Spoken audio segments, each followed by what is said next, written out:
Ini part baru kata. Karena apa? Kecelakaan kerja tadi berkena besi berkarat. Oh iya. Ini tadi kapan terjadi luka ini? Beberapa jam yang lalu gitu. Baru muncul luka tadi. Oh, iya. Saya mau siapkan dulu alat, sekaligus cuci tangan terlebih dahulu. Pertama kita persiapkan dulu alat dan bahan seperti di depan ini. Saya sudah menyiapkan, pertama ada bak steril, kemudian ada gunting, ada larutan NaCl, kemudian ada betadine, ada plaster, ada antiseptik, kemudian ada perban dan handscoon. Yang pertama di sini saya akan melakukan cuci tangan terlebih dahulu dan menggunakan handscoon yang steril. Bismillahirrahmanirrahim. Nah, di sini saya akan melakukan cuci tangan, yang dimana cuci tangan adalah membersihkan kotoran dan debu secara mekanis oleh kedua tangan dengan menggunakan air dan sabun. Nah, cuci tangan terbagi menjadi dua, ada cuci tangan rutin dan ada cuci tangan asepsis, di mana indikasi dari cuci tangan rutin itu sendiri yang pertama ketika sebelum melakukan kegiatan sehari-hari atau kegiatan rutin dan sebelum pulang ke rumah. Yang kedua, mencuci tangan sebelum kita menggunakan kaos tangan dan setelah melepaskan kaos tangan. Yang ketiga, mencuci tangan sebelum melakukan pemeriksaan pada pasien dan setelah melakukan pemeriksaan pada pasien. Indikasi dari cuci tangan asepsis yang pertama, sebelum melakukan tindakan invasif. Yang kedua, bila ada kemungkinan terkontaminasi. Yang ketiga, ketika kita sudah terkontaminasi maka kita harus melakukan cuci tangan. Nah, sebelum kita melakukan cuci tangan 7 langkah, kita melepaskan terlebih dahulu seluruh aksesoris yang ada di tangan, baik itu cincin maupun gelang. Dan ketika kita menggunakan lengan panjang, kita melipat sampai di atas siku. Oke, baiklah, bismillahirrahmanirrahim. Langkah pertama, kita basuh tangan dengan air yang mengalir. Kemudian kita ambil sabun, langkah kedua ambil sabun, kemudian ratakan dengan cara memutar ke arah jarum jam, begitu pula sebaliknya. Kemudian langkah ketiga, menggosok punggung tangan dari tangan kiri dan sambil menyela-nyela jari, begitu pula sebaliknya. Langkah keempat, menggosok telapak tangan dan menyela-nyela jari seperti ini. Kemudian langkah kelima, mengunci jari atau membersihkan bagian dalam jari dengan cara seperti ini. Kemudian langkah keenam, membersihkan jempol dengan cara seperti ini. Kita putar, begitu pula sebaliknya. Langkah ketujuh atau langkah terakhir, ujung jari kita bersihkan di telapak tangan seperti ini, begitu pula sebaliknya. Kemudian kita membasuh tangan dan kita basuh dari ujung jari sampai ke siku, begitu pula sebaliknya. Oke, setelah itu kita matikan keran, mengambil lagi tisu untuk mengangkat tangan.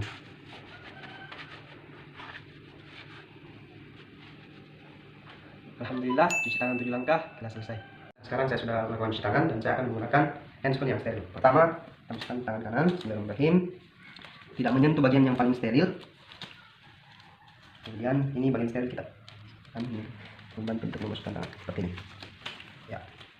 Oh ya, di sini juga saya sudah menyiapkan tempat sampah untuk medis, bekas perban. Oke, nah di sini saya sudah melakukan cuci tangan dan memakai handscoon yang steril. Bismillahirrahmanirrahim. Kemudian saya akan melakukan penilaian pada luka. Kita lihat luka berada pada bagian radiokronis dari pasien. Kemudian luka ini termasuk luka akut karena baru beberapa saat yang lalu. Kemudian kita lihat tepi luka dari pasien ini termasuk bagian reguler, kemungkinan besar disebabkan oleh benda tajam. Nah, kita lihat ukurannya lebar 3 cm dan kedalaman 2 cm. Terdapat adanya tunneling dan tidak ada fistula. Kita lihat terdapat tampak juga ada inflamasi tetapi tidak terlihat adanya nanah.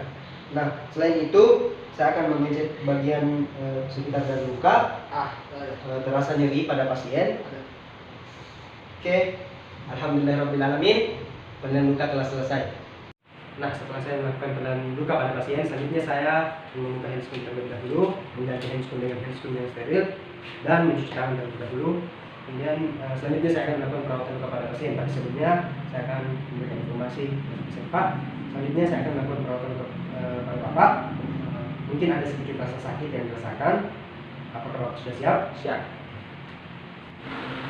Sekarang saya sudah melakukan cuci tangan dan saya akan menggunakan handscoon yang steril. Pertama, haluskan tangan kanan, bismillahirrahmanirrahim, tidak menyentuh bagian yang paling steril. Kemudian ini bagian steril kita akan membantu untuk memasukkan tangan seperti ini. Ya. Nah, di sini saya telah melakukan cuci tangan dan menggunakan handscoon yang steril. Selanjutnya saya akan melakukan perawatan luka pada pasien. Bismillahirrahmanirrahim. Yang pertama di sini saya akan mengambil betadine untuk memberikan pada luka pasien.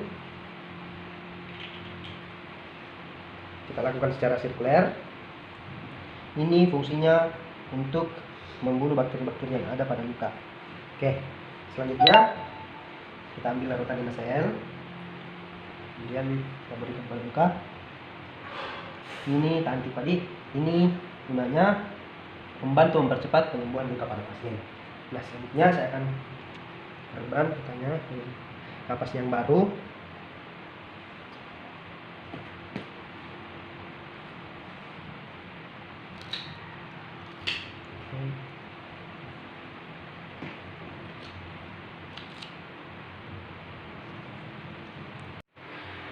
Nah, di sini saya sudah melakukan pemasangan perban. Selanjutnya saya akan merapikan alat-alat terlebih dahulu.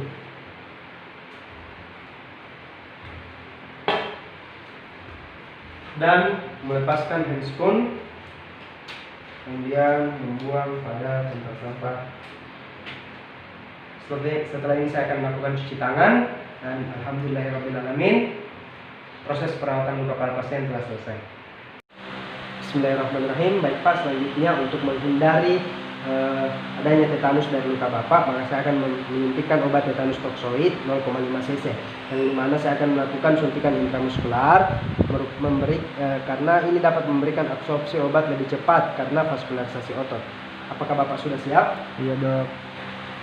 Saya akan mempersiapkan alat dan bahan terlebih dahulu dan mencuci tangan. Nah, pada saat ini saya akan mempersiapkan alat dan bahan terlebih dahulu. Seperti kita lihat, bismillahirrahmanirrahim. Di sini saya sudah mempersiapkan alat dan bahan. Ada handscoon, ada kapas alkohol, ada sproit, dan ada obat, vial, dan ampul. Kemudian ada bag yang sudah dialasi oleh kasar.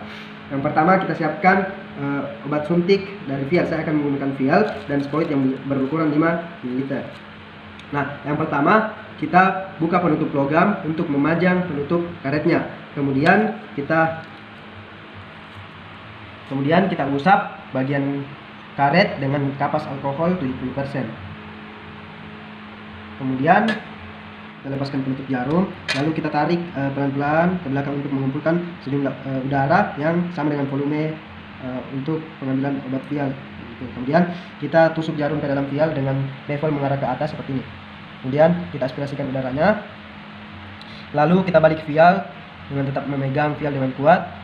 Kemudian kita lakukan pengisapan seperti ini. Nah, setelah itu kita sentil-sentil barel dengan hati-hati untuk melepaskan semua gelembung udara yang terdapat di dalam sproit seperti ini. Setelah dosis sesuai, nah, kita tutup jarum seperti ini dan letakkan pada bag yang steril. Alhamdulillahirrahmanirrahim, persiapan obat telah selesai. Baik Pak, di sini saya sudah mempersiapkan obat untuk penyuntikan intramuskular. Sebelumnya saya juga telah melihat hasil dari skin testa, Bapak ini tidak mengalami alergi. Nah, Bapak sebelum saya melakukan suntikan sebentar akan menimbulkan rasa nyeri. Mungkin Bapak akan merasakan tidak nyaman, tapi Bapak ini saya akan lakukan untuk mengobati Bapak. Dan setiap tindakan tetap ada resikonya. Apakah Bapak sudah bersedia? Siap dok. Oke, saya cuci tangan terlebih dahulu ya Pak. Nah, di sini saya setelah mencuci tangan dan menggunakan handscoon yang steril.